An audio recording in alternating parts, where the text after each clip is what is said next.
만 하는 게 아니라 어떻게 세상 돌아가는 얘기에 더 관심이 있다고. 공감 맞장구 칠게.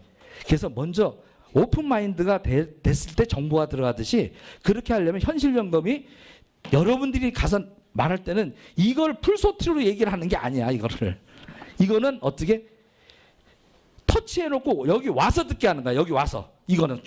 그러니까 여러분이 이거 다 하시는 거 아니에요? 알겠죠? 예? 그래서 여러분들은 유통에 대한 어떤 부분들을 얘기를 하는데 요거 하기 전에 여러분들이 현실 점검을 잘 하게 되면 소통이 됩니다. 오늘 그 파트를 맡아서 해줄 이제 차세대, 저를 이어서 이제 차세대로 갈 저랑 옛날에 19년 전에 아메이를 열심히 하면서 에메랄드까지 하셨어요. 그리고 이 사업을 갖다가 9개월 동안 반대하다가 와이프랑 같이 나와가지고 5개월 만에 팀장 된 멋진 친구예요. 그리고 이제 곧 이제 연말에 국장을 향해서 지금 가고 있습니다. 자, 우리 멋쟁이 홍진영 사장 모시도록 하겠습니다.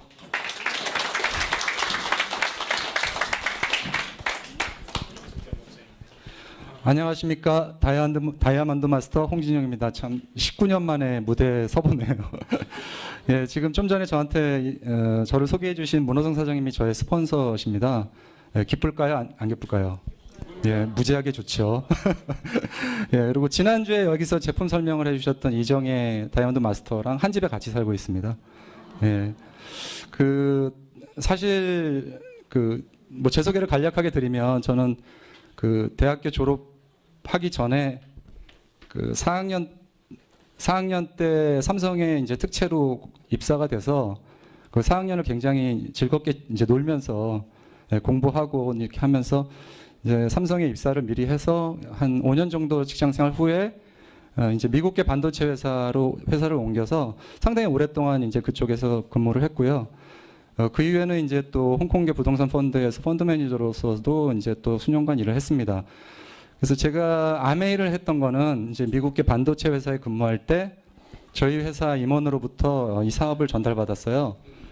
그래서 처음에 그 당시 그러니까 7, 8년 전에도 연봉이 거의 한 1억 가까이 받고 있었으니까 꽤 괜찮은 소득이었는데 늘 마음 한구석에 막연한 게 뭐가 있었냐면 그러니까 은퇴 후 노년에 과연 내가 안정적으로 라이프 스타일을 자녀들 다 키우고까지도 가능할까라는 부분에 대한 불안한 감이 늘 갖고 있었거든요. 그래서 뭔가 회사 일 말고 새로운 어떤 사업거리나 이런 것들을 계속 찾았었거든요. 그런 와중에 전달을 받았기 때문에 한 4년 반을 진짜 열심히 했습니다. 하루에 한 4시간 정도밖에 못 잤던 것 같아요. 평일날 구미 대구까지 차를 몰고 후원을 가서 새벽에 서울에 올라오면 잠깐 눈 붙여서 회사 출근하고 그 생활을 한 4년 반을 했는데 그럼에도 불구하고 그 아메이가 갖고 있는 어떤 기본적인 성장의 한계가 있어서 과감하게 이제 저는 접고 다시 이제 그 회사 일에 전념을 했습니다. 그래서 그 당시에 제가 이제 사업 설명을 하거나 이랬을 때 느꼈던 게 뭐였냐면 야, 이렇게 논리적으로 잘 설명하는데 이걸 왜 이렇게 못 알아들으시지? 하는 부분이었거든요. 근데 나중에 알게 됐던 게 사람들은 논리적인 부분에서 설득되는 거는 10%도 안 된다는 거죠. 그러니까 결국은 사람의 마음을 움직이려면 나머지 90%가 키인데 그 키를 놓치고 있었던 걸 나중에 알았던 거예요. 그래서 그 부분을 이제 제가 절실하게 느꼈던 것 중에 하나가 이제 사실은 문호성 사장님의 강의를 계속 들으면서 이제 더 마음의 확신을 갖게 됐는데 그 아리스토텔레스의 수사학이라는 강의를 들으신 적이 있으시죠? 예, 그 BTC 과정에서 문 사장님이 강의에 나와 있는 내용인데 거기에 보면 논리가 10%고 나머지 90%는 그 상대방의 그 당시의 마음 상황과 내가 갖고 있는 나만의 매력, 그다음에 나의 전문성, 나의 권위 이런 게 훨씬 더 중요하다는 거죠.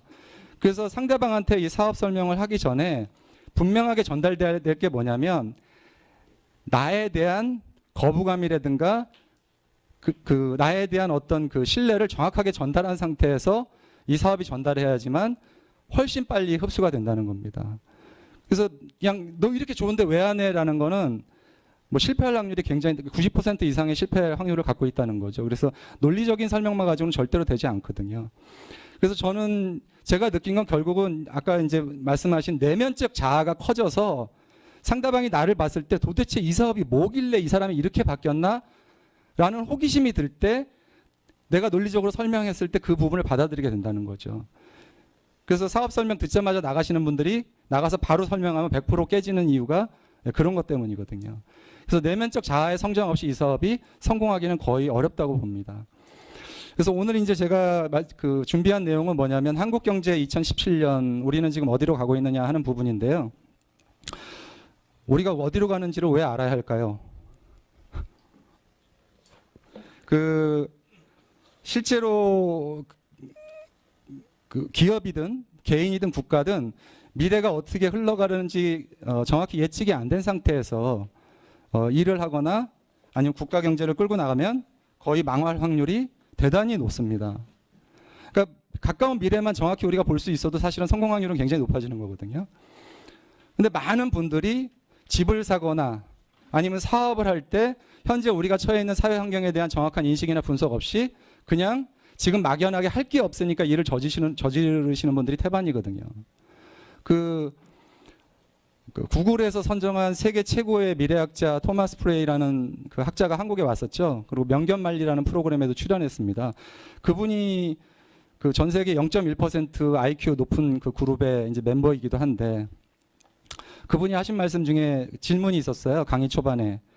여러분은 현재가 미래를 바꾼다고 생각하세요? 아니면 미래가 현재를 바꾼다고 생각하세요? 네, 현재 내가 열심히 살면 미래가 바뀔 거라고 생각하시는 게 거의 대부분이세요. 근데 실제는 그것이 아니라는 거죠. 그 미래학자의 말씀은 뭐냐면 결국 비전, 미래를 볼 수 있는 비전이 현재 나의 행동 양식을 바꾼다는 겁니다. 그러니까 내가 미래를 정확히 보지 않은 상태에서 내가 행동하게 되면 미래를 바꿀 수 있어요, 없어요? 못 바꾼다는 거죠. 그래서 결국은 미래가 현재를 바꾼다는 게 그 학자의 말씀이신데 정말 가슴에 꽝 와닿더라고요. 여러분들 주식 투자하시거나 할 때 그냥 감으로 하실 때도 많죠. 예. 그래서에 대한 정확한 분석도 없이 사실 우리가 여태까지 인생을 살아온 게 대부분 그렇게 살아온 면들이 없지 않아 있거든요. 그래서 그런 의미에서 지금 우리가 한국이라는 이 호가 어디로 가는지 한번 점검해 보는 시간을 가졌으면 하고요. 그리고 이 내용이 강의라기보다는 여러분들이 사실은 이제 앞으로 나가서 그 프로스펙터들 만나셔서 이런 사업 설명을 하실 때 이런 것들을 테마로 그분들과 공감대를 형성하고 그분들에게 왜 우리가 바뀌어야만 되고 새로운 기회를 계속 찾아야 되는지에 대한 원인을 설명할 수 있게 되는 테마가 되는 것들이거든요.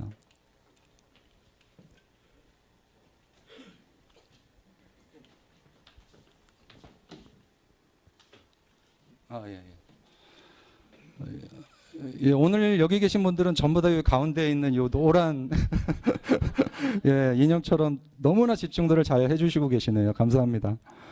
예, 이제 간단한 퀴즈 먼저 내볼까요? 이거는 이제 현재 수명이 점점 길어지고 있는 상황에서 몇 가지 이제 예를 가지고서 인간 수명의 3과 7을 사자성어로 한번 분석해 본 거예요. 지금 이제 무병 장수 시대라고 해서 100세 시대라고 하지 않습니까?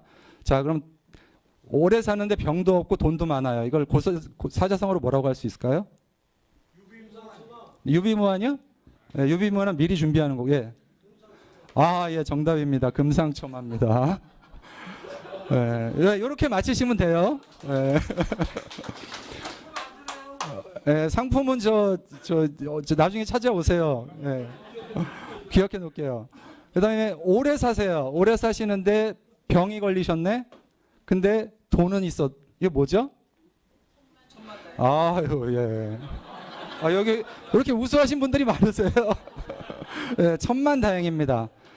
제가 근데 오래 살아요. 오래 사는데 돈도 없고 병도 들었어요. 이거 뭐죠?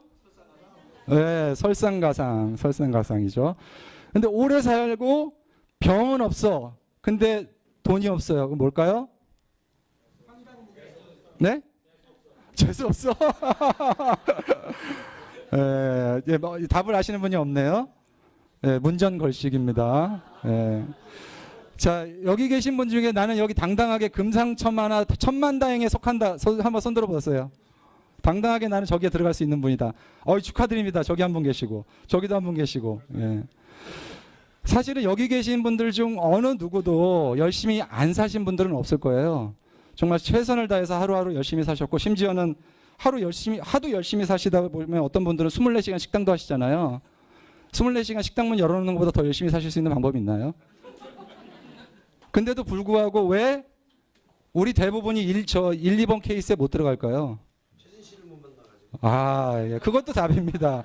그러다가 이제 만났을 경우 또 큰 집도 갈 수 있습니다. 네, 그래서 아무튼 이런 의미에서 이제 한번 그 각자의 그 현재의 위치를 한번 점검해보는 시간을 한번 가졌고요.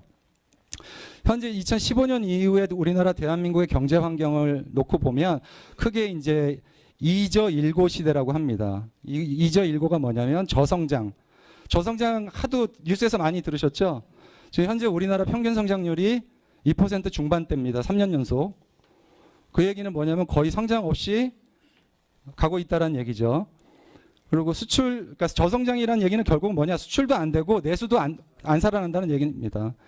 그래서 저성장의 가장 큰 문제가 뭐냐? 저성장은 투자가 일어나지 않게 되고, 투자가 일어나지 않으면 직장이나 일하는 곳이 생기지 않고, 일하는 곳이 생기지 않으면 수입이 없어지고, 수입이 없으면 뭐가 없어요? 소비가 없고, 사회가 계속 가라앉게 되는데요. 저성장을 뛰어넘을 수 있는 유일한 방법이 뭐냐? 새로운 산업을 개발하는 겁니다. 근데 지금 우리나라는 정치 논리에 갇혀서 거의 20년 동안 지금 꼼짝도 못하고 있어요. 이게 가장 큰 문제 중에 하나고요. 그다음에 저금리 시대인데, 은행에서 대출을 많이 받으시는 분들은 왜 저금리가 왜 사회 문제 상황이냐라고 생각하시는 분들이 있을 텐데, 지금 1.25%가 상당히 오랫동안 지속되고 있죠. 근데 지금 현재 실제 금리는 상승 중이에요. 대출 금리 요즘 얼마인 줄 아세요? 실제. 예, 거의 이제 5% 육박하고 있는데, 한국은행 기준금리는 1.5%인데 왜 그렇게 5%까지 육박하게 됐을까요? 정부가 그냥 옛날 같았으면 규제하고 그렇게 하지 말라고 막 할 텐데 왜 그럴까요? 지금 우리나라 가계부채가 1,300조가 넘었습니다. 1,300조가 넘었는데 그 오늘 신문 보니까 올 1년 동안 1,400조가 늘었어요. 140조가 늘었어요. 1년간. 역대 최고로 가계부채가 빨리 늘은 거예요. 근데 이 저금리가 지속되면 그 문제가 뭐냐면, 그 정부 입장에서는 가계부채가 늘어나면 경제의 탄력성이 떨어지고, 그 다음에 나중에 경기가 좋아져서 금리를 올리려고 해도 올릴 수가 없는 게 너무나 많은 신용불량자를 양산하게 되는 거죠. 그래서 지금 굉장히 큰 사회 문제 중에 하나입니다.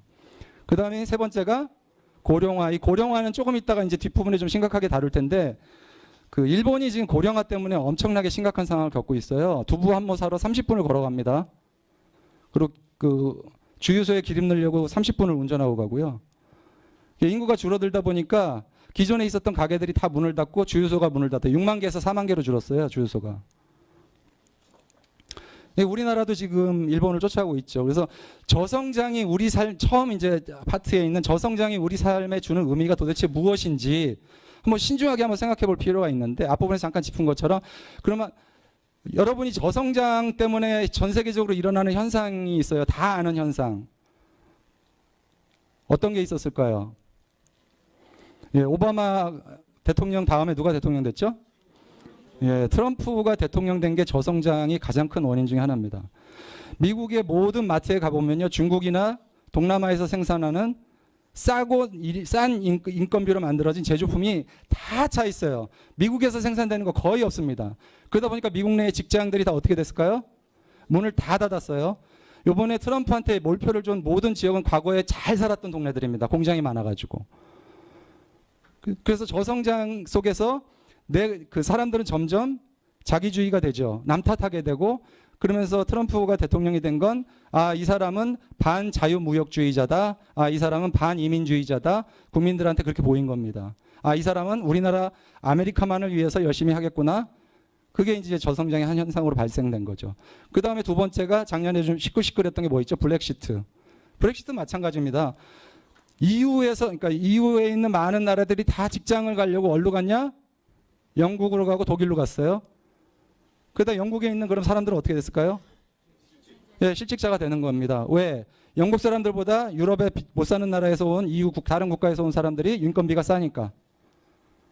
그래서 브렉시트가 일어난 겁니다. 국민들의 절반 이상이 EU에서 탈퇴했다고 투표한 이유가 그런 거거든요. 이 저성장이 주는 의미가 상당히 사실은 여러분들이 알게 되면 커요. 이거를 그냥 무심코 넘기면 안 되고요. 우리나라는 지금 지난 20년 동안 코스피 주요 기업들의 그 매출률이 성장률이 거의 지금 둔화되어 있는 상태예요. 정체. 영업이익률 마찬가지입니다. 지난 6년간 영업이익률이 5%대를 밖에 유지를 못하고 있어요. 그 얘기는 뭐냐? 아까 말씀드린 것처럼 새로운 산업이 나타나고 있지 않다라는 겁니다. 그래서 여러분들이 이 저성장에 대해서 한번 심각하게 고민하셔야 되고요. 이걸 이제 실질적으로 우리한테 주는 영향들입니다. 만약 성장률이 1%가 하락되면 실업자 수 늘어나죠. 근로세 수 줄어들죠. 법인세 수 줄어들죠. 가계부채 늘어나죠. 가계소득 줄어듭니다. 만약 1%가 하락됐다는 걸 한번 가정했을 때 2012년 기준입니다. 대졸자가 저 당시에 48만 9천 명이었어요. 성장률 2.3%를 적용해보면 전체 대졸자 48만 9천 명 중에 몇 명이 직장을 못 갔나요? 31만 명이 취업난을 걷게 되는 겁니다. 그래서 여러분, 제가 사실 저희 회사에서, 저는 아직 이제 이 사업을 직장을 다니면서 하고 있는데, 지금 저희 회사에서 제가 직원들을 뽑습니다. 이력서를 받아보면, 대학 졸업한 지 10년 동안 아르바이트만 한 사람들 인건도 있어요. 뭐 나쁜 대학을 나온 게 아니에요. 서울에 있는 괜찮은 대학을 나왔는데도 지난 10년 동안 변변한 회사에서 한 번도 근무 맡은 친구들이 꽤 많습니다. 이게 우리나라가 상당히 오랫동안 지금 저성장 기조로 갔기 때문이거든요. 이게 대한민국의 성장률 추이입니다. 앞으로 좋아질 확률 거의 없고요. 현재 우리는 앞으로 향후 몇 년 동안 우리나라 성장률은 2.5%대에서 위아래로 왔다 갔다 할 거라고 보는 게 전문가들 의견이고요. 지금 IMF가 2017년에 우리나라 올해죠. 전망률 수를 3%로 예측했는데 이걸 다시 수정했어요. 그리고 아예 수정 데이터 제출을 안 했습니다. 2%대로 그냥 추정할 뿐인 거죠. 그리고 이 경제 성장률과 굉장히 밀접한 게 뭐냐면 금리입니다. 여러분들은 아까도 말씀드렸지만 금리가 굉장히 중요하다고 말씀드렸는데 저성장에는 금리가 항상 저금리로 갈 수밖에 없습니다. 왜냐하면 경제를 활성화시켜야 되기 때문에. 그래서 지금 2016년에 2.6% 경제 성장했다고 발표가 났죠. 그리고 지금 OECD에서 2030년에 우리나라 경제 성장률 지표 발표한 게 0.7%입니다. 0.7%. 굉장히 심각한 수치입니다. 그리고 저성장 속에서는 이제 저금리가 항상 같이 돌아가는데 여기서 이제 아까 말씀드린 이제 또 금리 부분도 한번 짚어볼 필요가 있어요. 우리가 왜 금리에 대해서 왜 이렇게 민감한 걸까요? 금리가. 왜냐하면 자본주의가 태동한 게 인류 역사 50만 년으로 놓고 보면 자본주의라는 게 이 세계에 생긴 게 만약 50만 년을 24시간으로 나눈다면 1분도 안 지난 게 자본주의거든요. 그전에는 자본주의라는 게 없었어요. 불과 16세기 후반인가요? 영국에서 금세공업자들이 은행을 갖다 어떻게 하다가 잘못해서 만든 게 그 은행 시스템인데 그게 자본주의의 시작이 됐죠. 그런데 기본적으로 자본주의는 빚 시스템입니다. 빚으로 돌아가는 게 자본주의거든요. 만약 한국은행에서 5천억을 발행했어요. 그러면 시중에 최대 얼마까지 돈이 돌 수 있을까요? 네? 아니요. 금액으로 5천억을 발행하면 얼마가 돈이 시중에서 돌 수 있을까요? 네? 그러니까 많은 분들이 내가 은행에서 돈을 빌리면 다른 사람이 예금해서 그 돈을 날 빌려준 줄 아는 착각하고 있거든요.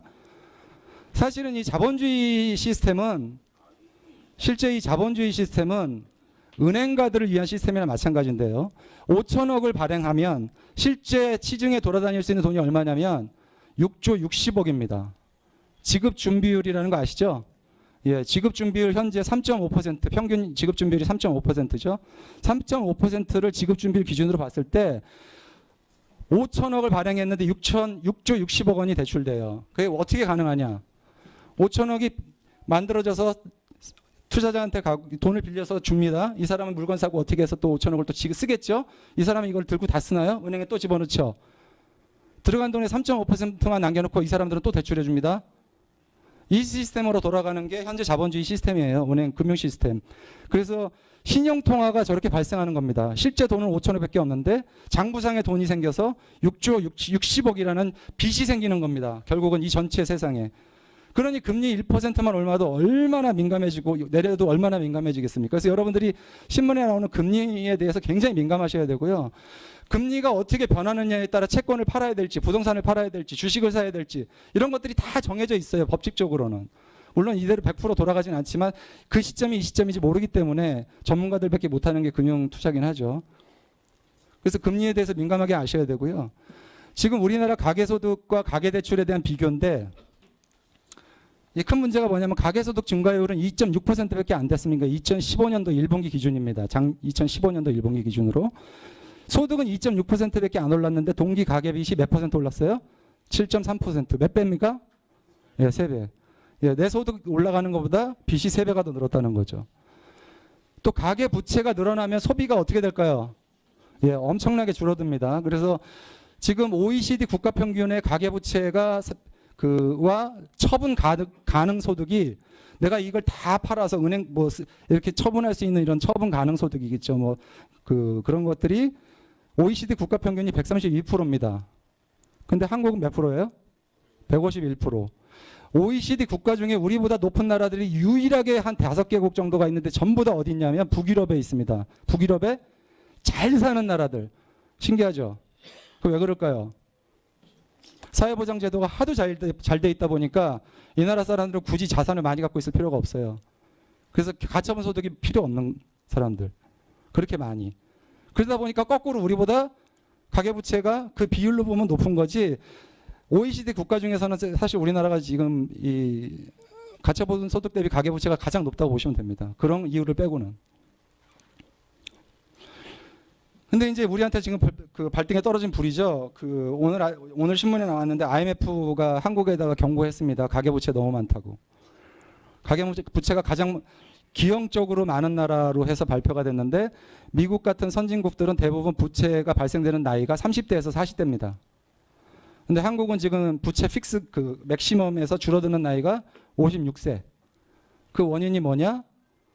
대부분 사회생활 하시다가 자영업 하시겠다고 은퇴하셔서 자영업 하시겠다고 은행에서 대출 받았다가 예, 파산하는 경우들이 많죠. 그래서 한국의 지금 가계대출의 구조적인 문제점들이 굉장히 많은데 그 두 번째가 또 전세금입니다. 전세금 대출. 집값의 거의 90%, 80% 육박하죠. 그러니까 집값 떨어지면 그 돈 다 어떻게 돼요? 예, 일본처럼 부동산 버블 꺼질 때처럼 한국도 폭삭 잘못하면 가라앉을 수 있습니다. 그런 여러 가지 내용 때문에 IMF에서 권고했죠. 앞으로 대출 원리금 상관없이 대출하지 않도록 권고했죠. 그래서 실질적으로 3월 1일부터 우리나라도 원리금 상환 30분의 1씩 해야 됩니다. 첫 빌리는 달부터. 그리고 대출도 쉽지 않고요. 왜? DTI, DTI debt to income이라고 해서 내 인컴 소득 대비 부채 그거를 다 따져보거든요. 그래서 DTI 다 따져서 갚을 수 없는 사람한테는 빌려주지 말라는 얘기입니다. 한국. 안 그러면 나중에 결국 문제 생긴다는 거죠. 지금 저금리 시대 종원 신호탄이 일어나면서 미국 평균 금리가 얼마죠? 0.5에서 0.75인가 그렇죠. 근데 미국이 금리를 작년에 잠깐 올렸어요. 조금 올렸고 앞으로 2019년까지 2%대까지 올리겠다고 하고 있습니다. 근데 미국이 금리를 올리면 어떻게 될까요? 미국 금리 올리는 게 도대체 내 인생하고 무슨 상관이 있을까요? 네? 예, 작년에 미국이 금리 잠깐 올린 것 때문에 중국에서 돈이 얼마나 빠져나가는 줄 아세요? 달러가? 예, 4조 달러에서 3조 언더로 떨어졌습니다. 불과 몇 달 만에 1조 달러가 빠져나갔고요. 한국도 만약 미국이 금리를, 그러니까 지금 한국 정부의 가장 큰 딜레마 중에 하나입니다. 미국이 금리를 올리면 우리도 금리를 올려야 원화 가치를 유지하면서 돈이 빠져나가지 않는데 금리를 올렸다가는 지금 가계부채 1,300조가 넘는 이 경제 상황 속에서 할 수 없이 지금 계속 돈을 갚아라 하는 겁니다. 어쩔 수가 없는 상황인 거죠. 그래서 지금 굉장히 심각한 상황입니다. 그렇다고 금리를 안 올리고 계속 있으면 부동산은 담보로 또 대출은 또 계속해서 늘어나는 걸 막을 수가 없는 상황인 거죠. 지금 우리나라 굉장히 지금 심각한 이중고에 겪고 있고요. 이제 세 번째 아까 말씀드린 고령화인데요. 이 고령화가 왜 무서운지 감을 모르시는 분들이 많으실 텐데 고령화가 결국 뭐냐면 65세 이상의 인구 비율입니다. 그래서 7% 이상가 되면 고령화 시대고 14% 이상이면 고령 시대, 20% 이상은 초고령 시대. 일본이 지금 어디 들어가 있죠? 예, 일본은 초고령 시대입니다. 지금 우리나라의 그 고령화의 문제가 뭐냐면 전 세계 유례를 찾아볼 수 없을 정도로 고령화 속도가 빠르다는 겁니다. 한국이 2000년도에 고령화에 들어갔는데 초고령으로 들어가는 걸 몇 년으로 보고 있냐? 2026년. 단 26년 만에. 프랑스가 154년 걸렸고요. 독일이 77년, 미국이 94년 걸린 일을 우리는 26년 만에. 정말 성질 급한 나라예요. 그죠? 우리랑 비슷한 일본이 36년. 자, 그러면 이 고령화가 도대체 뭐가 문제가 되냐? 산업인구가 줄어듭니다. 산업인구는 누구죠? 일을 하고 투자를 하고 돈을 쓰는 사람들. 이 사람들이 인구 전체에서 차지했던 비중이 높았었는데 점점 줄어드는데 여기 보면 2016년을 정점으로 계속 꺾어지게 돼 있죠. 그래서 지금 그 인구 소멸이라는 책이나 이런 그 책을 읽어보면 한국은 2020년을 정점으로 급속하게 소비 절벽에 다다를 것이고 심각한 사회 문제가 될 거라고 보고 있습니다. 이게 지금 서울 독립문 초등학교의 학생 수 변화입니다. 1981년도에 한 반에 몇 명이었어요? 76명, 한 반에.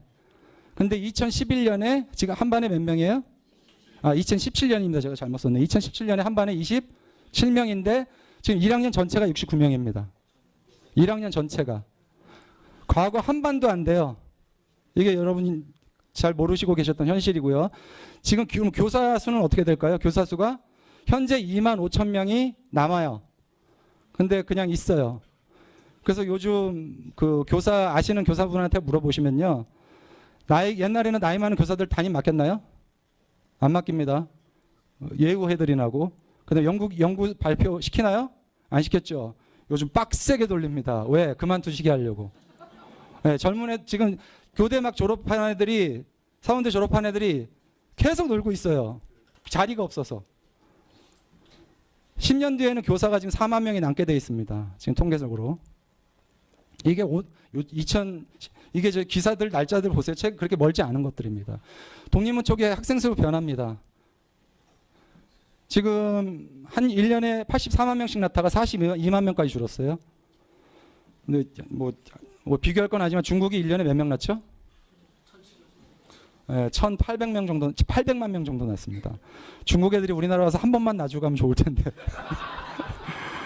네, 어마어마하게 지금 인구가 줄어들고 빠른 속도로 줄어들고 있어요. 그래서 서울 청소년하고 노인 인구 변화 한번 보십시오. 65세 이상 인구하고 15세 미만 인구. 심각하죠. 네, 오히려 노인 인구가 15세 미만보다 많아졌어요. 자, 그럼 고령화가 되면은 어떻게 되냐? 이제 가까운 일본이 우리보다 먼저 한 발짝 먼저 갔으니까 일본이 보통 사회 현상이 우리보다 20년 앞서가거든요. 일본을 한번 볼까요? 일본의 신규 수감자 수 60세 이상의 비율이 2004년도에 9.8%는 지금 몇 %예요? 17%. 왜 이렇게 됐을까요? 예, 정부가 지원하는 노인, 독거노인 최저성 대비가 98만, 기초연금 78만, N. 근데 고령자 수감 비용 얼마예요? 420만 엔. 감옥에 있는 게 편할까요? 집에 있는 게 편할까요? 예, 감옥에 가면 건강검진 해주고요. 약도 주고요. 밥도 주고요. 예, 본의 아니게 죄를 저지르게 되는 거죠. 여러분 이게 심각한 겁니다. 수감자 비율의 60세 이상이 17%나 살고 있다는 거는 엄청나게 높은 비율인데 우리나라도 지금 저기를 굉장히 빠른 속도로 쫓아가고 있어요. 이게 고령화 사회의 비극입니다. 감옥을 택하는 사람들이라는. 고령화에 따른 사회 변화 일본을 한번 볼게요. 다른 겁니다. 빈집 현황입니다. 2013년 10월 기준이에요. 나마나시라는 곳은 22%가 집이 비어 있고요. 와키야마라는 데는 18%가 집이 비어 있습니다. 100채면 18집이 비어 있다는 거죠. 실제 최근에 일본의 시골에 가보신 분들은 뭐 빈집 너무 많아가지고 놀랬다는 분들 많거든요. 그래서 총 6,063만 채 중에 빈집이 몇 %냐? 820만 채. 13.5%가 일본은 지금 빈집입니다. 그래서 할아버지 할머니 부모님으로부터 집을 유산을 상속받아요. 근데 가서 살 수가 없어. 그래서 그냥 빈집으로 있는 거예요. 팔리지도 않고. 그게 일본입니다. 한국도 멀지 않았습니다. 고령화에 따른 사회 변화 일본 볼까요? 세계에서 가장 늙은 나라죠. 아까도 말씀드린 것처럼 주유소 가는데 30분씩 차를 타고 갑니다. 왕복 1시간 걸려서 기름 넣을 거면 뭐하러 늘어가죠? 그냥 걸어 다니지. 두부 한 모 사러 5km를 걸어 다니고요. 이렇게 하면서 고령화 복지 지출이 연평균 5.9%씩 증가하다 보니까 경기 활성화에는 전혀 도움이 안 돼. 그래서 지금 그 일본이 빚이 엄청나게 국가 채무가 늘어났어요. 그래서 일본 지방 절반 소멸, 한국도 멀지 않았다라는 그 지방 소멸이라는 책자가 나왔죠. 근데 일본은 평균 출산율이 지금 1.41명이에요. 근데 한국은 몇 명이에요? 1.205명. 오히려 더 낮아요, 출산율이. 근데 사실은 젊은 친구들한테 애 좀 많이 낳으라고 할 수도 없는 게 제가 깜짝 놀랐어요. 애 유치원 보내는데 한 달에 180만 원을 낸대요. 살이 굴이 다 떨어져서 갈 데가 없어가지고 보내는데. 그럼 도대체 요즘 직장인들 월급 가지고 180만 원 유치원비 내면 도대체 무슨 수로 먹고 사냐는 거죠. 애를 낳고 싶어도 낳을 수가 없는 거죠. 그래서 노인 인구 부양 비율로 보면 95년도에 43.4%가 일본이었는데 지금 우리나라가 2015년 기준으로 38.1%. 그러니까 한 명이 0.38명을 먹여 살리는 구조예요, 지금 우리나라는요. 그리고 90년대 인구 부양 비율이 급격하게 상승해서 일본은 지금 GDP의 220%까지 육박했어요. 네. 자, 이거 중요합니다. 이거 심각하게 보셔야 되는데요. 이게 기사가 며칠째죠? 2017년 2월 기사입니다. 그러니까 바로 요번 달 기사죠. 일본의 마스다 보고서라는 게 있습니다. 이게 뭐냐면은 이제 애를 낳을 수 있는 20대에서 39살 때까지 여성과 65세 이상의 노인 비율을 가지고 그 인구 비율이 결국은 이 도시가 소멸할 건지 살아남을 건지를 분석한 보고서예요. 마스다 보고서. 여기 보시면 일본의 시구 정촌, 우리는 보면 읍면 동리입니다. 2040년에 몇 퍼센트가 사라진다고 나오나요? 49.8%. 일본의 읍면 동리가 49.8%가 사라집니다. 도시가, 그 지역이, 지자체가. 이게 이제 0.5% 아래 지역은 거의 소멸될 거로 보는 게 이제 맞다는 얘기인데, 한국을 보면 한국은 현재 40%의 읍면 동리가 이미 0.5% 아래입니다. 한국은 이미. 굉장히 심각한 숫자예요. 그래서 한국도 지방 소멸이 얼마 남지 않았다. 이제 이런 보고서가 지금 나오고 있고요. 이렇게 인구 절벽과 그다음에 이런 지방이 어려워지고 이렇게 하다 보면 결국은 소비는 감소될 수밖에 없죠. 그래서 우리나라는 이미 소비 정점이 2018년을 기점으로 해가지고 급격하게 뭐 꺾어질 거다. 2020년을 기점으로 꺾어질 거다. 뭐 1, 2년 차인데 꺾어질 거는 꺾어진다. 그죠? 꺾어진다는 얘기는 꺾어진다는 거죠. 왜냐하면 인구가 갑자기 늘어날 수 있는 방법이 없습니다. 예. 그래서 이제 2018년에 인구 절벽이 온다는 이런 한국에 대한 책도 나왔고요, 이미. 그래서 우리나라는 소비가 이제 계속 줄어들어서 문제가 되고 있는데, 다른 나라는 그나마 베이비붐 세대 이후에 그 베이비붐들이 애를 많이 낳아서 에코붐 세대라는 게 형성이 돼 있어서 그나마 인구 절벽이 우리나라처럼 심각하지는 않아요. 근데 우리나라는 베이비붐 세대 하도 지쳐서 국가에서 어떻게 했죠? 애 낳지 말라고 그랬죠? 네, 둘만 낳아 잘 기르자고 그랬잖아요. 그것 때문에 우리나라는 에코붐 세대라는 게 아예 없어요. 그래서 그나마 인구를 이제 늘어날 방법이 없는데 가장 타격이 받는 분야가 부동산이다. 부동산은 앞으로 떨어질 수밖에 없다. 이제 이런 얘기죠. 이 책에 보면. 그리고 이제 우리나라의 또 하나의 폭탄이 뭐냐면, 현재 여태까지 산업을 주도했던 베이비부머 세대가 1, 2차 세대가 다 퇴직을 하는 게 이제 끝나는 거죠. 조만간. 이 사람들이 갖고 있는 게 전국 건물의 58%. 네, 나중에 은퇴하고 나서 나오면 결국 팔 수 있는 건 뭐밖에 없다? 네, 집밖에 없어요. 왜냐하면 전 세계에서 부동산 비율을 제일 높게 갖고 있는 나라예요. 한국이 75.1%. 자산 구성 비율에서. 그러니까 팔 수 있는 건 집밖에 없는 거예요. 부동산 밖에. 그러니까 집값은 떨어질 수밖에 없는 거죠. 그래서 이런 고령화가 악순환이 되고, 그러면서 노인 자산율은 보면 IMF 때 우리나라 노인 자산율 어떻게 되나요?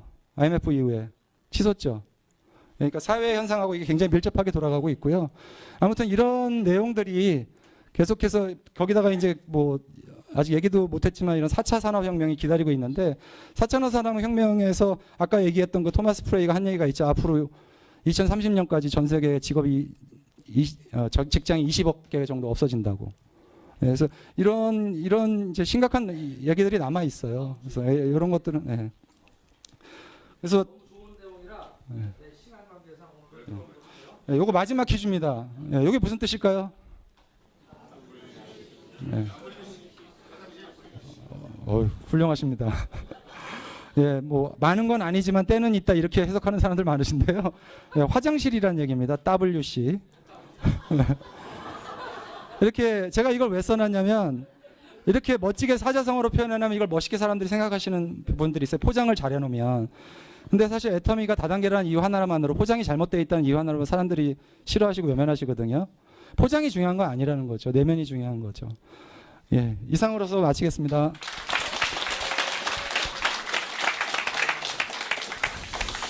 네, 첫 데뷔인데 역시 죽지 않았다. 예? 예. 제 아우입니다.